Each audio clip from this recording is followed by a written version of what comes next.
Welcome to the presentation of interview skills for the mature worker. I'm Melissa and I'll be guiding you through the session today.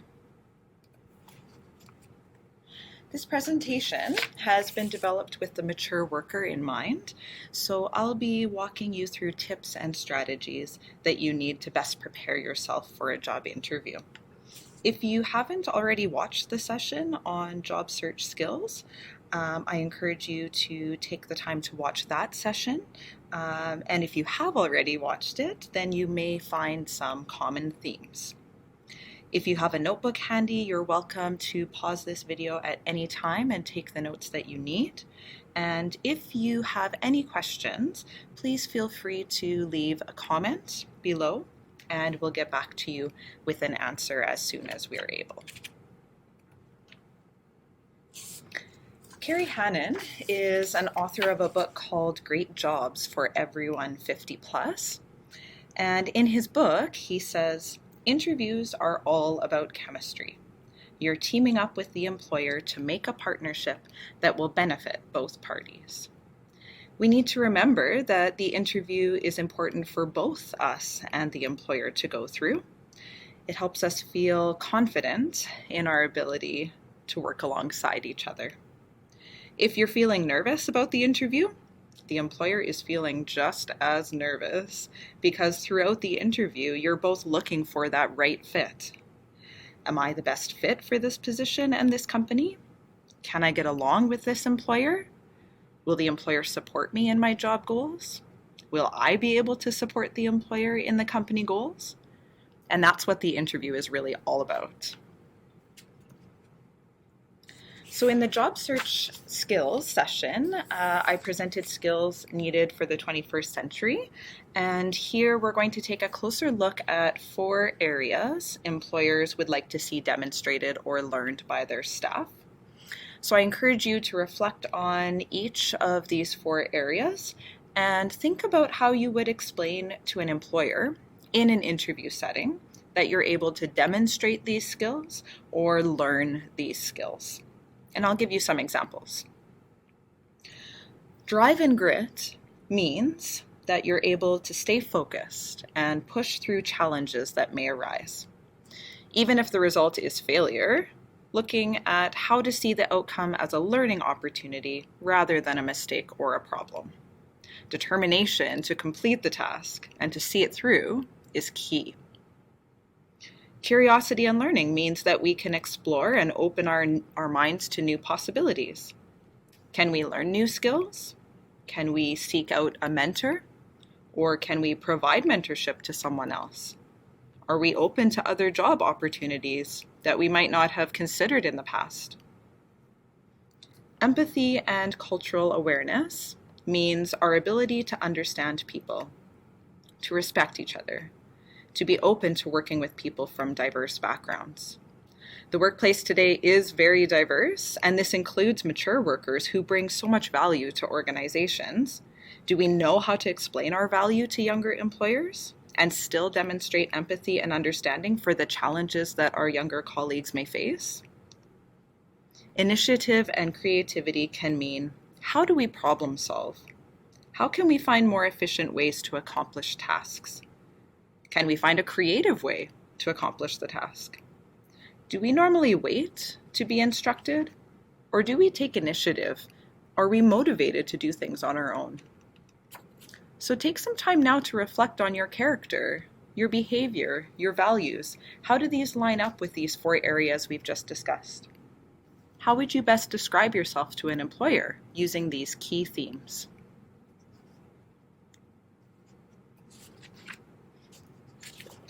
So now you've been called for that interview. Let's talk about how to prepare for it. There are many common strategies that people use to best prepare when they're meeting the employer. So keeping in mind that you want to show the employer you are the best fit for their organization, these are 4 helpful tips for proving that you are the perfect candidate for the job.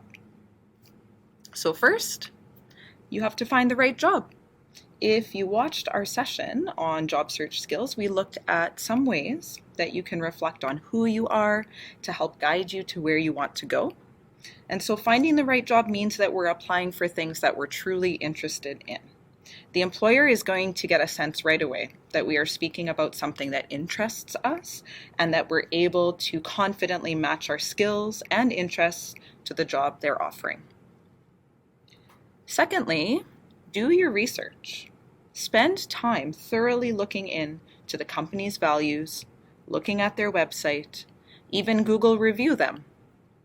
Consider parts of the job description that make you the most confident that you are the right person for the job. How can you match yourself to the company? Use keywords from your research and incorporate it in how you describe yourself. Third, it's all about the chemistry. Remember we talked about that? So keep in mind that your great resume got you to the interview, so you don't need to focus on all of that resume information. They already know it. They want to hear about other unique qualities that you can bring to the table. Finally, practice as much as possible.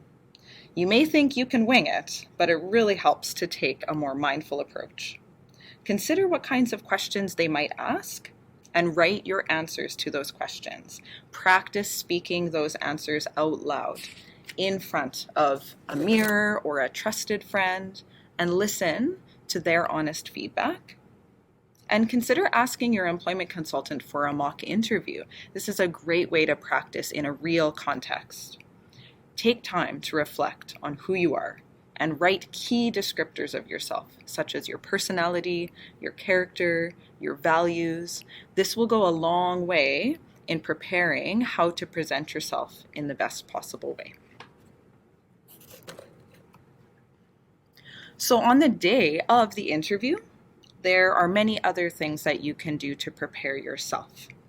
So first, it's important not to add any additional stress to your day.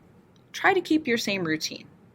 Make sure to eat something, drink lots of water, maybe incorporate some relaxation techniques like deep breathing or yoga. You have already prepared yourself for this day, so you don't need to worry more than necessary.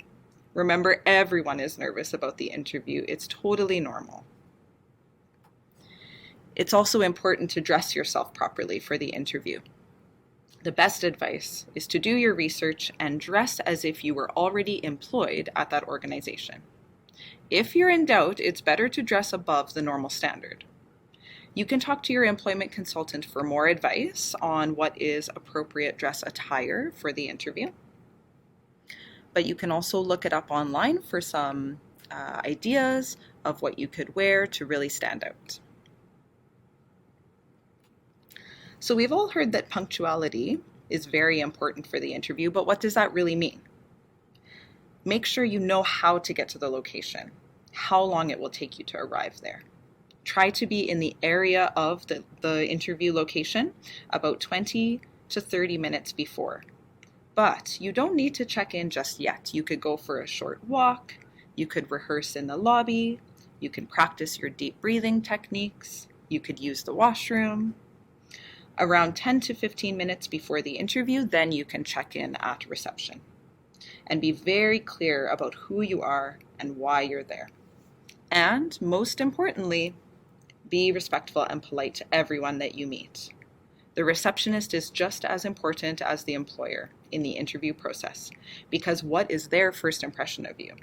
They will certainly share with the employer if you were friendly, if you smiled, if you were kind with your words, just as they will share if you were rude, loud, stressed out, or otherwise. Be mindful of how you're presenting yourself from the moment you enter the building. While you're in the reception area, take a look around you. Observe what other people are doing. Is it a fast-paced environment? Are people speaking to each other face-to-face, or does it seem that people stay in their offices? What are the interactions you see between staff and clients? This will help you think about how you can fit in, because these are your future potential coworkers. Make sure to use good body language when you meet the employer as well. Making eye contact and smiling is the best way to appear approachable and welcoming. Be mindful of your words and show interest in what is happening around you. You can offer your resume like a gift to the employer.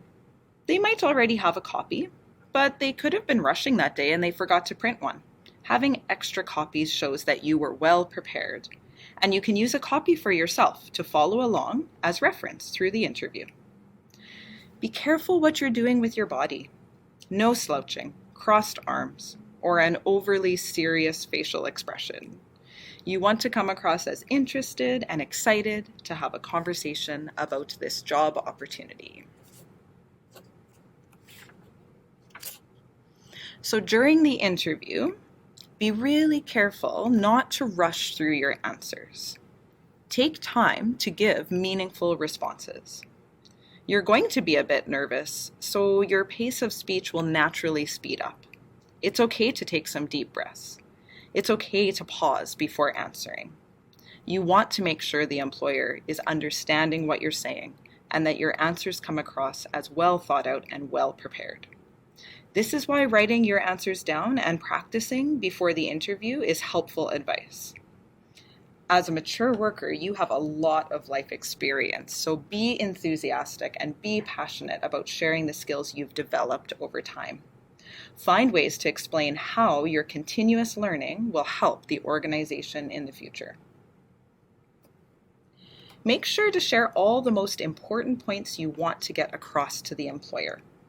It might be helpful to make a short list of keywords or key points and keep it beside you, or even highlight some of the most important sections on your resume that you want to keep track of. Try to avoid talking only about the past or how things used to be, and focus on what your future goals are. Also be mindful of the younger employer or younger people that are interviewing you.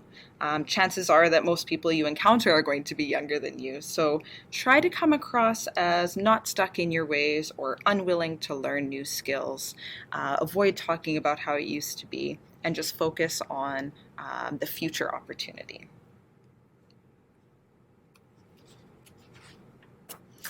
So as we're coming to the end of the interview, usually you'll have a question from the employer that says something like, "Do you have any questions for me?" And this is typically the signal that the interview is wrapping up. So it's really important for you to have at least 2 or 3 questions prepared that you're going to ask the employer that shows your interest in the company, and it also demonstrates that you had good research skills in preparing before the interview. So a couple of examples might be, what does a typical day look like in your office? Or what kind of professional development do you provide your staff? You probably should avoid asking questions related to money or benefits or vacation time. These are concepts that typically are already shared either through the job advertisement or you may have discovered them through your company research. If you do have concerns about this, it's more appropriate to speak to the employer at another time. Finally, it's helpful to close the interview by asking, what are the next steps in the hiring process? This is a signal to the employer that you're looking to understand their timeline. When will they call you? How will they contact you? Or how soon they will make the decision? And remember to thank the employer for their time. Be sure to thank the receptionist too. And you could even go the extra mile and use a thank you letter. It's a lost art these days. It's a great technique to stand out from the crowd. It shows that you put some thought into how you could thank the interviewer for their time. So one recommendation is to prepare a letter ahead of time, and then you can quickly jot down some comments that are relevant from the interview that you've just had. This way you can drop off the letter in person. Or another option is you could email the employer, and that's fine, but make sure that you email within the same day that you've had the interview. Don't wait too long. Use the email to remind the employer of a few of the key points that you discussed in the interview and express your continued interest in the position. Mature workers have a lot of experience, and they have often worked for organizations for long periods of time. For example, you might have had one career that spanned 20 years and have a wealth of knowledge to offer a new employer. However, in describing skills and experience, we might accidentally come across as arrogant in the way that we're wording things. So try to avoid starting your phrases with "in my last job" or "how we used to do it," because it might seem that you're against the idea of learning something new. And although networking and who we know can be very advantageous to our job search, in the interview itself, we should avoid name dropping. It shouldn't be the highlight of the interview. Finally, how can you help the company with the skills and expertise that you have? Be open to sharing different ideas with the employer that will benefit both parties, rather than just expressing how the job is going to benefit you. So we're going to look at examples of 3 common questions that mature workers might face, and how would you answer them appropriately in the interview. The first and last questions on this slide are common interview questions that anyone would encounter, but with mature workers, it's important to be mindful of how you present your answer. For example, "Why do you want to work here?" could seem like an easy question to answer, but keep in mind that the employer could be wondering, why should I hire this person if they're only going to stay around for a couple of years? Of course, this is where the concept of ageism can impact an interview, and it's quite possible, but mature workers need to be confident to prepare an answer that demonstrates to the employer that they do in fact want to work, and they want to be with the company for a long time, and they want to share their skills and experience for as long as possible.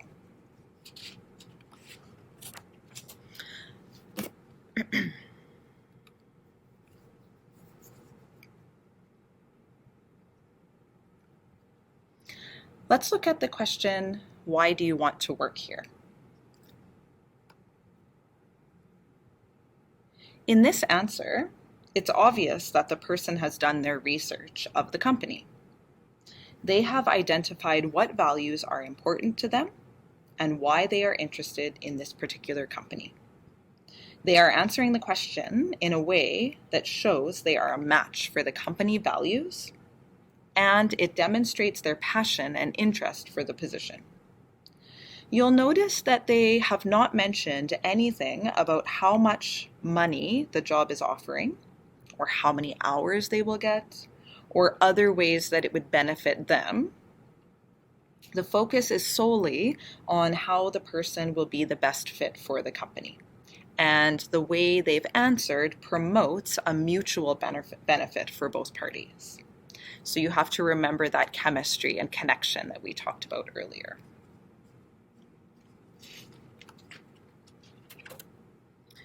You might get a question about younger leadership. And as you can see, the way that this person has answered, they have focused on how the team can be successful regardless of age. The focus is on how open they are to learning and how they can offer their experience to others as well. It's an answer that shows forward thinking rather than potential challenges.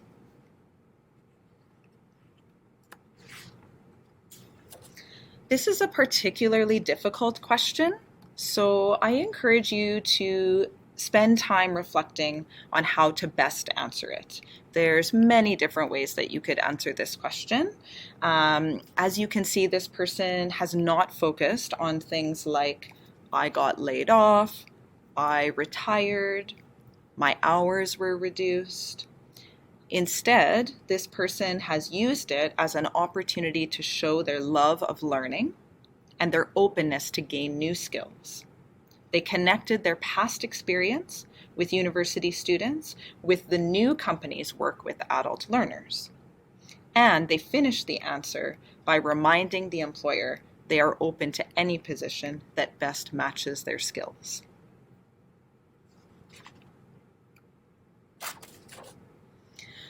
So you may encounter new types of interviewing that are not the traditional one-on-one employer-candidate face-to-face meeting.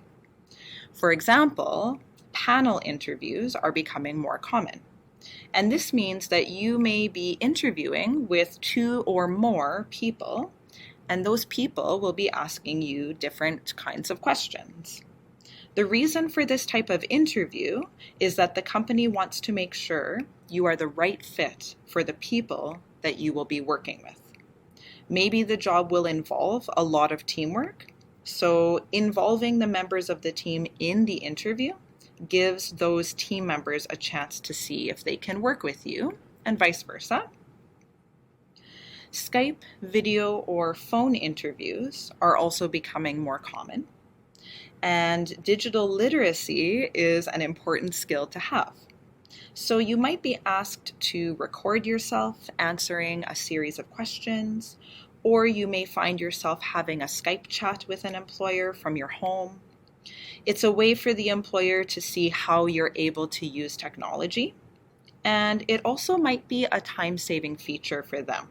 If they're unable to meet you in person, or perhaps they are working remotely, but they still need to conduct interviews in a timely manner. Finally, your interview may involve some sort of skill test. You may be asked to complete a short computer typing test, for example, or demonstrate some hands-on skills, or problem solve on the spot.